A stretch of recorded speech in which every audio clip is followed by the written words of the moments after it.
Born on the 16th of February 1964, Iain Banks completed over 30 novels in his lifetime. His books bridged often witty, sarcastic, possibly surreal fiction all the way up to high-concept science fiction. Actually, it's my favourite science fiction. The culture novels are fantastic. He also wore his politics on his shirt and book sleeves.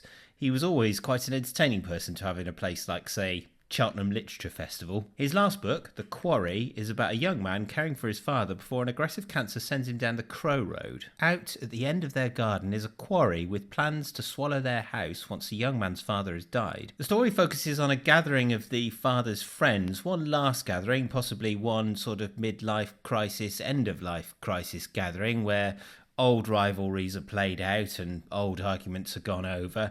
A sort of stage play, if you will. I'll be honest, it's not his strongest novel, but context in this case is king, or an elected official, because Banks was a Republican. You see, during the initial writing stages of this novel about a man dying of cancer, Iain Banks found out he was dying of cancer. The Quarry then can compete with David Foster Wallace's Pale King as the meta-novel. Iain Banks died on the 9th of June 2013. The Quarry was published just 11 days later, serving as requiem and possibly eulogy. It's no surprise that as the cancer began to take the author's body, those experiences made their way into The Quarry itself. My main issue with the book is I can't work out whether the narrator is simply there to be autistic or autism is a feature of his character.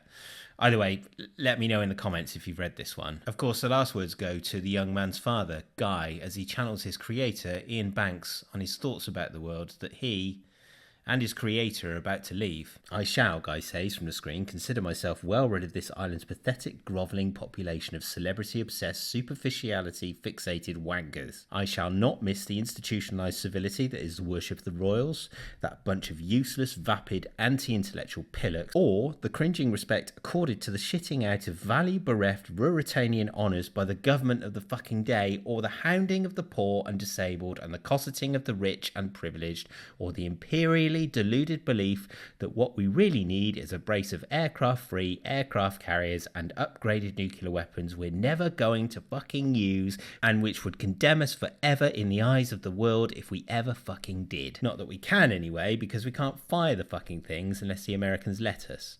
I shall not have to witness the drowning or the starvation through mass migration of the destitute of Bangladesh or anywhere else low-lying and impoverished, or listen to another fuckwit climate change denier claiming that it's all just part of some natural cycle or down to sunspots, or watch our kleptocrat-captured government find new excuses not to close down tax havens or tax the rich, such as the fuckers actually have to pay more than they themselves on their lick-spittle bean counters deem appropriate. Rob is shaking his head. Hol is half smiling, half sneering at the screen, eyes bright. Hayes says, "Yeah, tell it like it is, dude," as he builds another joint. And I shall not miss being part of a species lamentably ready to resort to torture, rape and mass murder just because some other poor fucker or fuckers is or are slightly different from those intent upon doing such harm, be it because they happen to worship a slightly different set of superstitious idiocies, possess skin occupying a non-identical position on the Pantone racial colour wheel, or had the fucking temerity to pop out of a womb on the other side of a river, ocean, mountain range or other geographical feature, or indeed just a straight line drawn across the desert by some bored and ignorant bureaucrat umpteen thousand miles away and a century ago. None of these things I shall miss. Frankly, it's a relief to be getting shot of the necessity of watching such bollocks play out.